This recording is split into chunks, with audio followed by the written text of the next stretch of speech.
കരിമണൽ കേസിൽ പ്രതിപക്ഷ നേതാവ് പിണറായി വിജയനെ തേടി ഇ.ഡി. സംഘം ഇരച്ചുകയറിയ തിരുവനന്തപുരത്തെ ആ വസതിക്ക് പറയാൻ ഒരുപാടുണ്ട് കഥകൾ. തലസ്ഥാന നഗരിയുടെ ഹൃദയഭാഗമായ ബേക്കറി ജംഗ്ഷനിൽ 30 സെന്റ് ഭൂമിയിൽ തലയുയർത്തി നിൽക്കുന്ന ഈ അത്യാഡംബര മന്ദിരം ഇന്നൊരു രാഷ്ട്രീയ കൊടുങ്കാറ്റിന്റെ കേന്ദ്രബിന്ദുവാണ്. എന്നാൽ വർഷങ്ങൾക്ക് മുൻപ് തിരുവനന്തപുരംകാർക്ക് ഇതൊരു വീടായിരുന്നില്ല. ആയിരക്കണക്കിന് കുരുന്നുകൾക്ക് ജന്മം നൽകിയ അതിപ്രശസ്തമായ ഒരു പ്രസവാശുപത്രിയായിരുന്നു. തിരുവനന്തപുരത്തെ പഴയ തലമുറയ്ക്ക് വത്സല നഴ്സിംഗ് ഹോം എന്ന പേര് സുപരിചിതമാണ്. പ്രശസ്ത ഗൈനക്കോളജിസ്റ്റായിരുന്ന ഡോക്ടർ കുഞ്ഞമ്മ മത്തായിയുടെ സ്വപ്ന സാക്ഷാത്കാരമായിരുന്നു ഈ സ്ഥാപനം. അവരുടെ കാലശേഷം മകനായ ഡോക്ടർ റോയിയാണ് ഈ ആശുപത്രി നടത്തിയിരുന്നത്. പണക്കാർക്കും VIP-കൾക്കും വേണ്ടി അന്നത്തെ കാലത്ത് അത്രമേൽ ആഡംബരത്തോടെ ഒരു 5 സ്റ്റാർ ഹോട്ടലിന് സമാനമായ സൗകര്യങ്ങളോടെയാണ് ഈ പ്രസവാശുപത്രി സജ്ജീകരിച്ചിരുന്നത്. അപ്പോഴും സാധാരണക്കാർക്കും മതിയായ ചികിത്സ കിട്ടി. കാലാന്തരത്തിൽ ഡോക്ടർ റോയിൽ നിന്നും ഈ കെട്ടിടം പ്രമുഖ ആരോഗ്യ ശൃംഖലയായ നിംസ് മൈക്രോ ഹോസ്പിറ്റൽസ് ഗ്രൂപ്പ് വിലക്കി വാങ്ങി. തുടർന്ന് ആശുപത്രി കെട്ടിടം അത്യാധുനിക സൗകര്യങ്ങളുള്ള ഒരു ആഡംബര വസതിയായി പുനർനിർമ്മിക്കപ്പെടുകയായിരുന്നു. ഈ നിംസ് ഗ്രൂപ്പിൽ നിന്നാണ് മുൻ മുഖ്യമന്ത്രിയും നിലവിലെ പ്രതിപക്ഷ നേതാവുമായ പിണറായി വിജയൻ ഈ കെട്ടിടം വാടകയ്ക്കെടുത്തത്. 30 സെന്റിൽ പടർന്നു കിടക്കുന്ന 4500 ചതുരശ്ര അടി വിസ്തീർണമുള്ള ഒരു കൊട്ടാര സദൃശ്യമായ വസതിയാണിത്. സെൻട്രൽ എയർ കണ്ടീഷൻ സംവിധാനമുള്ള 5 കിടപ്പുമുറികൾ, മനോഹരമായ നീന്തൽക്കുളം, വൈകുന്നേരങ്ങളിൽ നടക്കാനായി പ്രത്യേകം തയ്യാറാക്കിയ വാക്കിംഗ് വേ എന്നിവയെല്ലാം ഈ വസതിയുടെ ആഡംബരത്തിന്റെ തെളിവുകളാണ്. ഇതെല്ലാം ആശുപത്രിയുടെ ഭാഗമായി ഉണ്ടാക്കിയതാണെന്നാണ് സൂചന. തിരുവനന്തപുരത്തെ ഏറ്റവും കണ്ണായ സ്ഥലത്ത് സ്ഥിതി ചെയ്യുന്ന സാധാരണക്കാർക്ക് ചിന്തിക്കാൻ പോലുമാകാത്ത ഇത്രയും വലിയൊരു ആഡംബര വസതിയിലേക്കാണ് ബുധനാഴ്ച പുലർച്ചെ കേന്ദ്രാന്വേഷണ ഏജൻസിയായ ഇ.ഡി. പാഞ്ഞുകയറിയത്. പണ്ട് കുഞ്ഞിക്കരച്ചിലുകൾ ഉയർന്ന ആ പഴയ വത്സല നഴ്സിംഗ് ഹോമിന്റെ ചുവരുകൾക്കുള്ളിൽ ഇപ്പോൾ ഉയർന്നു കേൾക്കുന്നത് എക്സാലോജിക് സാമ്പത്തിക ഇടപാടുകളെക്കുറിച്ചുള്ള ഇ.ഡിയുടെ കടുത്ത ചോദ്യശരങ്ങളാണ്.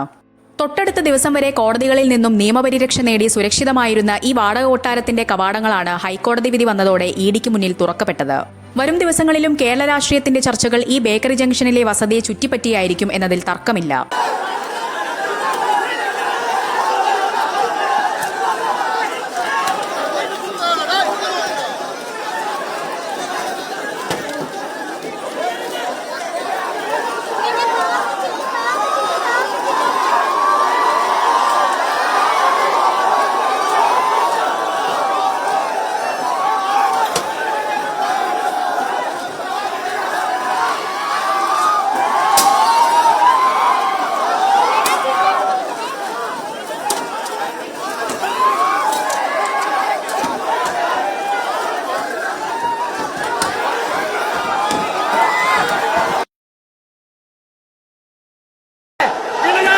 വീടിന്റെ പുറത്തേക്ക് വന്ന പ്രവർത്തകരെ അഭിസംബോധന ചെയ്യുന്ന കാഴ്ച നമുക്ക് ദൃശ്യങ്ങൾ കാണാം. പിണറായി വിജയൻ, എം വി ഗോവിന്ദനും പിണറായി വിജയനും മുഷ്ടി ചുരുട്ടി പാർട്ടി പ്രവർത്തകരെ അഭിവാദ്യം ചെയ്യുകയാണ്.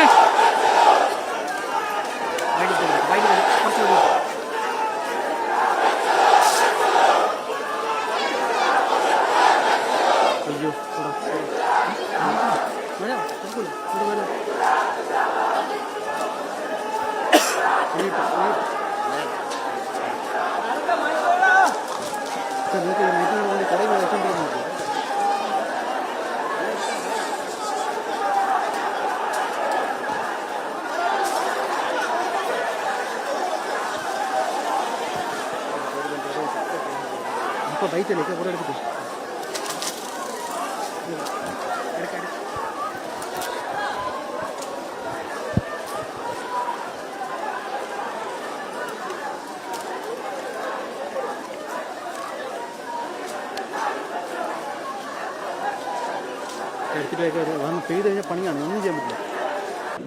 ഇതുകൊണ്ടൊന്നും ഞങ്ങൾ അവസാനിക്കാൻ പോകുന്നില്ല. ഇത് ഒരു തുടക്കം മാത്രമായിട്ടേ ഞങ്ങൾ കാണുന്നുള്ളൂ. ഇത്രയും മണിക്കൂറുകൾ അവർ ഈ വീട്ടിനകത്തുണ്ടായി. അതിലെന്താണ് അവർക്ക് കിട്ടിയതില്ല എന്നൊക്കെ അവരാണ് വ്യക്തമാക്കേണ്ടത്. ഇത്തരമൊരു വീട്ടിൽ കയറിയുള്ള പരിശോധന ഇ.ഡി. ആഗ്രഹിക്കാൻ തുടങ്ങിയിട്ട് വളരെ കാലമായി. ഈ പരിശോധന ചിലർക്കെല്ലാം വലിയ മനസ്സംതൃപ്തി നൽകുമെന്നാണ് തോന്നുന്നത്.